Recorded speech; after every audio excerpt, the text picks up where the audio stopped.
How's it going, everybody? Today we're here to talk about the Edge 1040 GPS bike computer, and we got Russ and Bobby here to help us out with the conversation today. Do you guys mind introducing yourselves?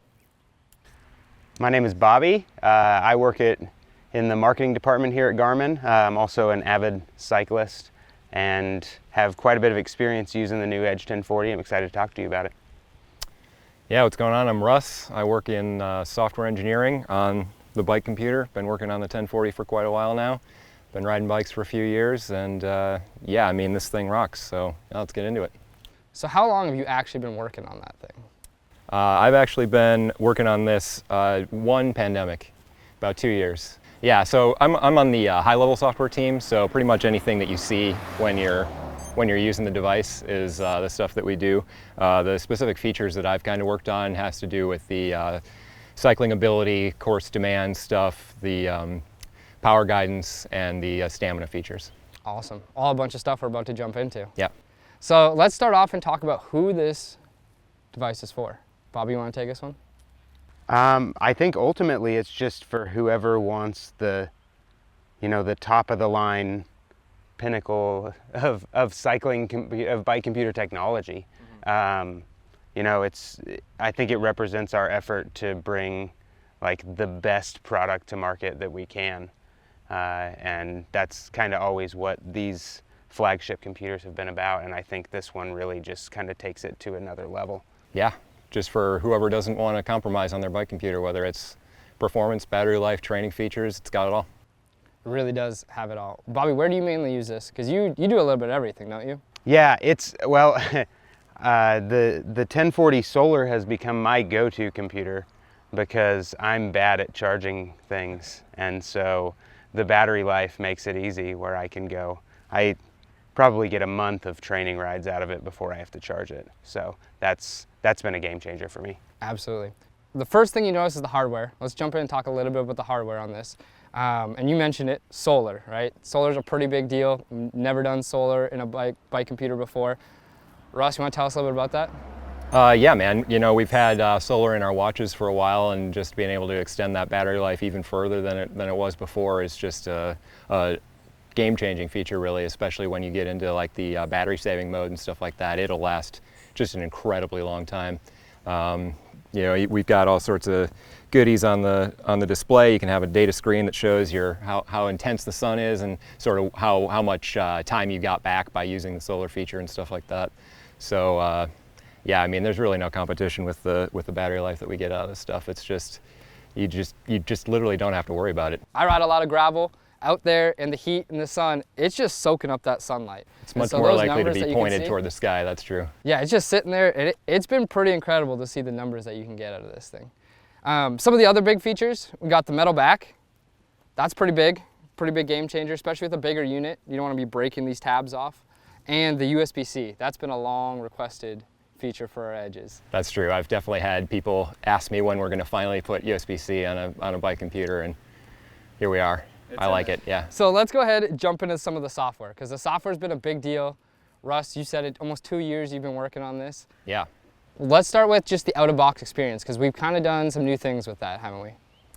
Yeah, some new things. Some of it's kind of an evolution of some of the stuff that we've put into maintenance release on some of our past products. We have our simple setup where if you've had a past Garmin product, we'll transfer all your profiles over, we'll transfer even all your sensors over, so you don't even need to go and repair your heart rate monitor or your power meter. You just click the yes button and those will just connect automatically the next time you use it. So if you're an existing Garmin customer and you want to upgrade to the 1040, that's an awesome experience. And you can do it off of your phone. You can do a lot of those data field adjustments and real-time settings sync has been pretty awesome. Yeah, the real-time settings is a super cool feature on there. Not only can you change the settings on your phone, but you can actually have the page up on your Garmin, and it'll show you in real time as you're changing it. It'll change on the display there as well. So you can do all the sort of settings menus and things like that, and as well as the ride profiles, the data fields and things like that. So that's cool. Super awesome. And now I think one of the biggest changes is the UI, the interface. So that is pretty revolutionary for our Edges. Can you tell us a little bit about that? Bobby, have you been excited about the new UI? The things that really stand out to me, the menu structure is different. I feel like it's more intuitive.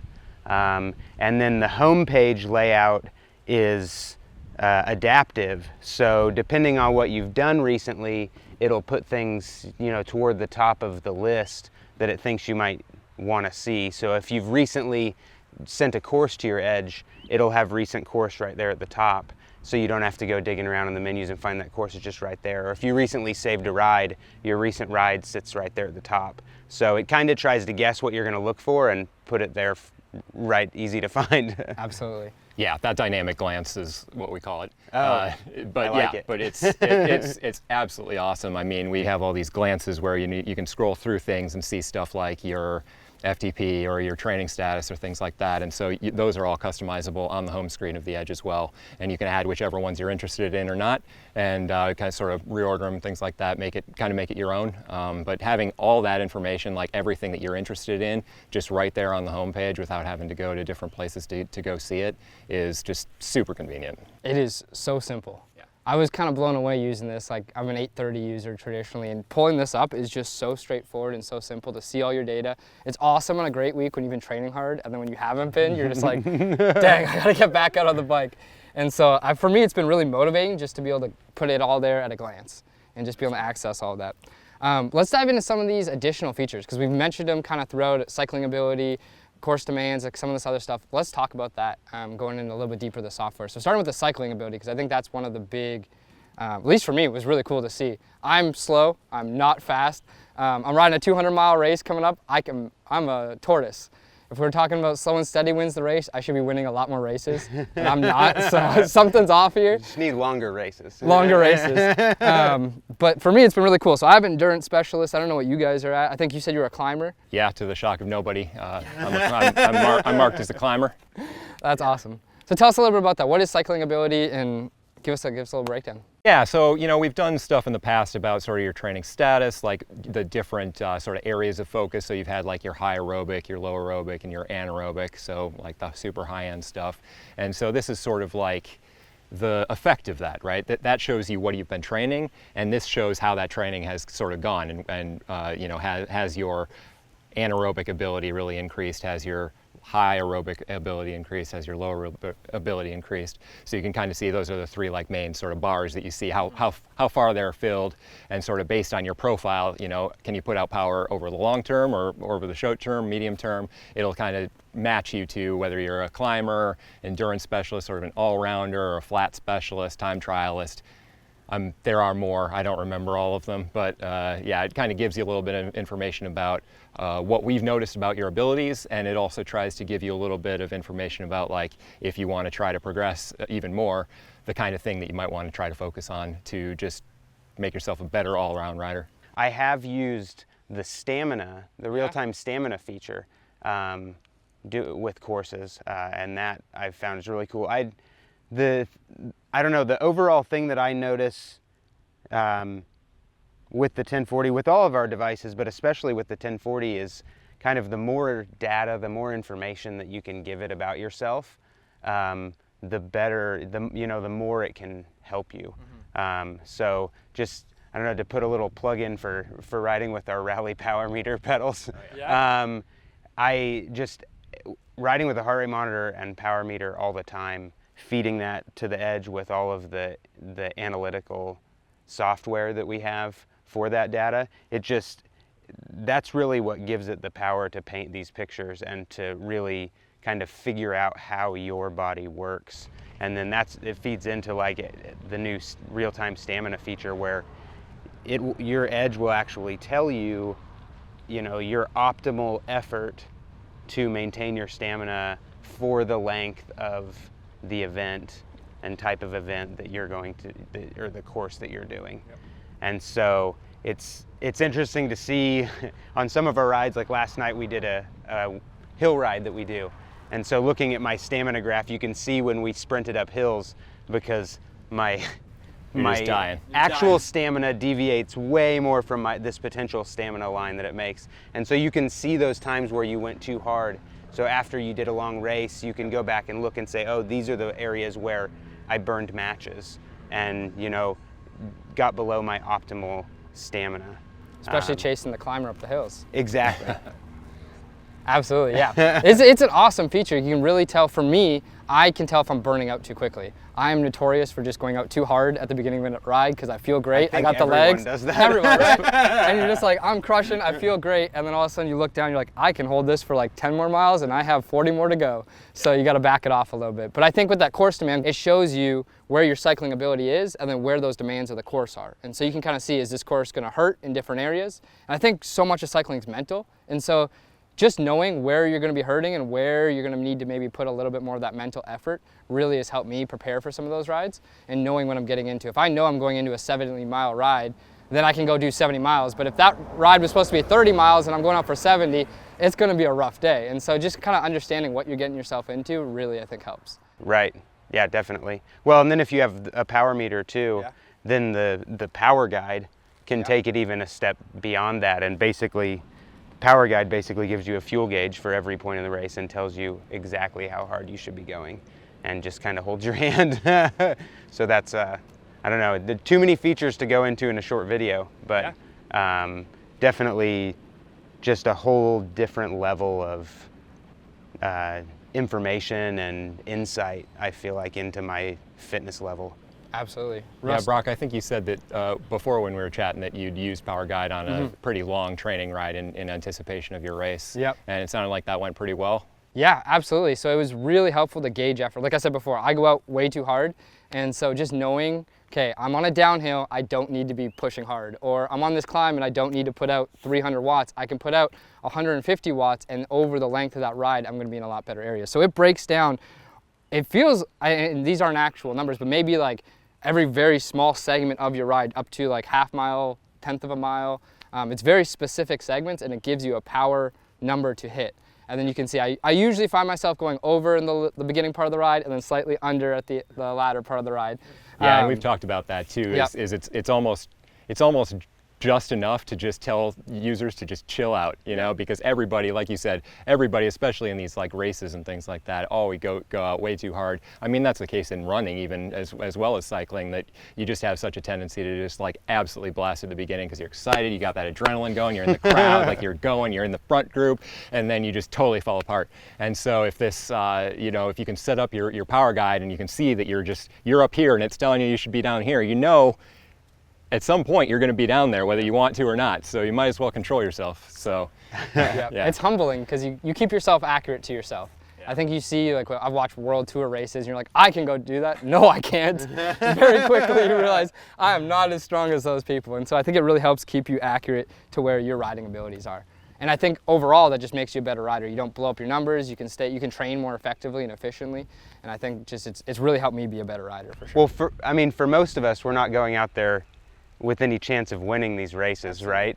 And so all we want to do is put out the best possible performance that we can.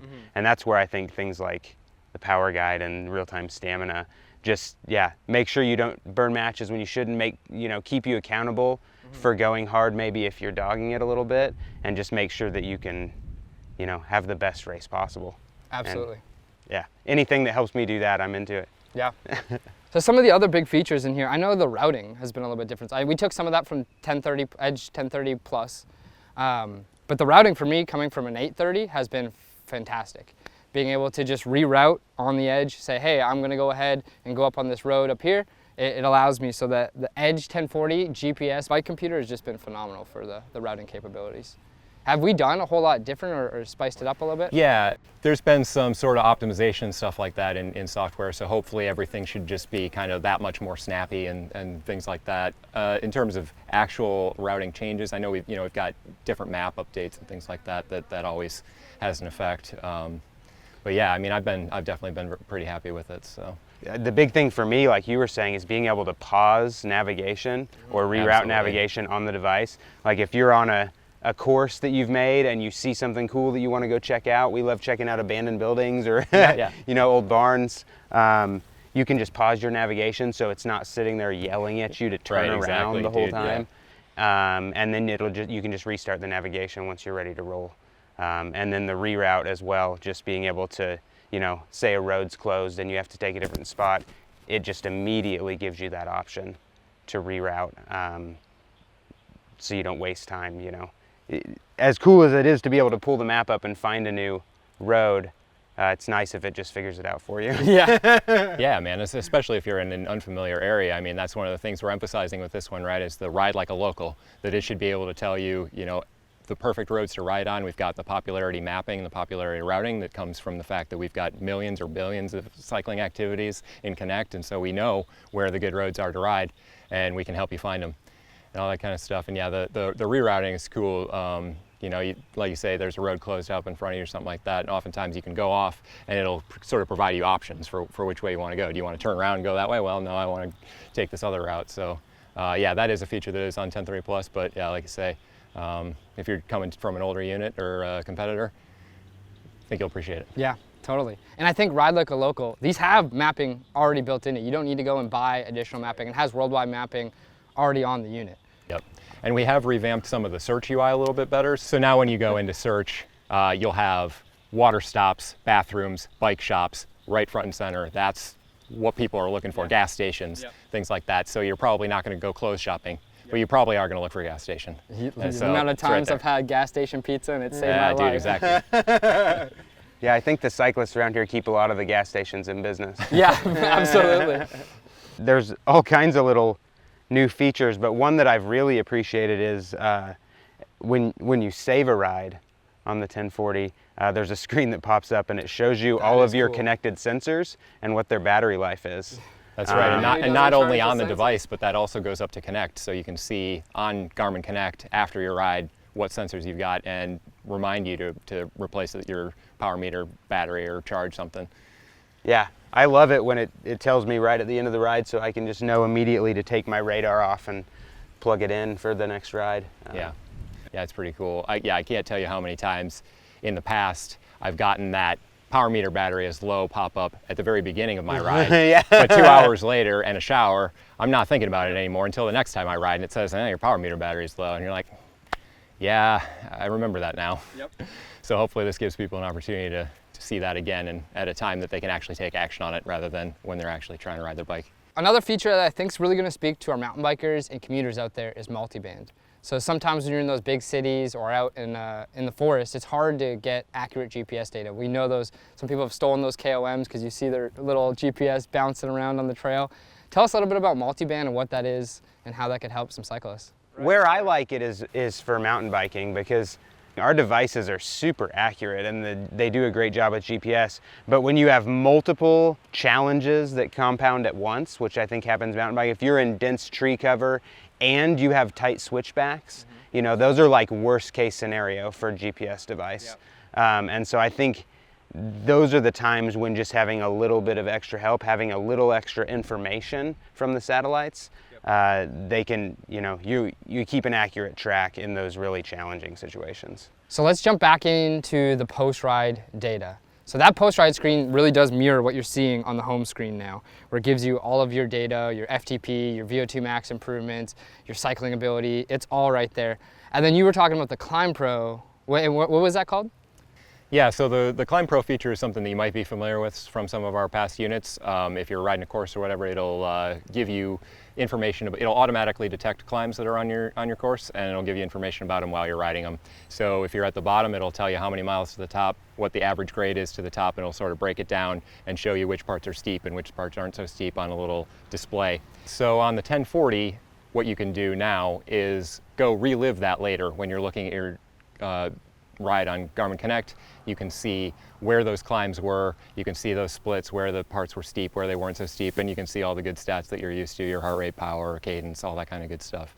And so you can kind of see how I did on the steep bits, if I recovered on the flat bits, and sort of get that information that you saw maybe while you were going super hard up this hill in a time when you can sort of give it a little bit more thought and see it on your couch. Absolutely. Yeah, we all love pulling up our post-ride data and going through where we did well, where we can improve, and where yeah, we I feel hurting. like we don't, you know, we talk a lot about seeing the data on your device while you ride and like the things that this can display, but maybe not enough about how powerful Garmin Connect is after the fact. Mm-hmm. Like now with seeing your climbs and being able to single out that data, and then with things like training status, I love training status. You know, it gives me just that picture of if the way that I'm currently training is making a difference. If if I'm gaining fitness, it'll tell you if maybe, hey, you need to ride a little harder because you're not gaining any fitness, you're in recovery, or hey, you're overtraining, you need to back it off a little bit and let your body recover and wait for those fitness gains to come around. So that, I just think some of the post-ride data that you get from it, again, having power and heart rate and knowing who you are as an athlete and a cyclist, I think it just gives you, so much insight into how to train. It basically is a coach on your handlebars. Yeah, totally. Well, guys, thank you so much for being here. Bobby and Russ, it's been fantastic. We should go out and go get some miles in. Yeah, let's go ride. Awesome. Let's do it. Thank you, guys.